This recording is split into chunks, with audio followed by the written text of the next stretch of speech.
This is another damn podcast about digital asset management. I'm Henrik de Gior. Today I'm speaking with Jeanette Ortiz Osorio. Jeanette, how are you? I'm doing great. How are you, Henry? Great. How are you involved with digital asset management? I manage thousands of photos in a nonprofit organization. We have a lot of photos dating back 120 years ago. And we haven't obviously have all of them in there, but we are slowly adding and sharing photos through a data asset management system. And how does a humanitarian organization use digital asset management?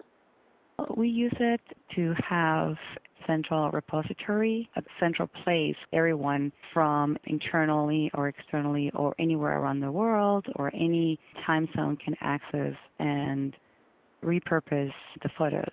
Since we are a nonprofit, we have to be very careful about how we use our resources, and we always want to be able to reuse them as much as we can. So our data asset management system allows us to be able to have one place where you can find the photos. The photos are highly edited, meaning they are a selection of an assignment. An average of 1 or 2 photos per 100 go in the data asset management system.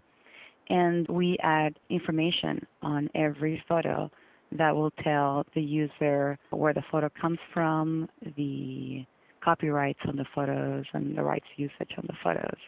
So that will allow them to know that it's okay for them to use it. And what advice would you like to share with DAM professionals and people aspiring to become DAM professionals? Advice for DAM professionals, I'm not so sure, but definitely for the ones who are aspiring to be DAM professionals, I would say one is start small, start with a small project, and then get to understand the whole concept of data asset management system. Don't focus so much on the software. Try to really think about the process of how you will ingest all the assets and then your audience. Who's going to use the data asset management system and how they use it.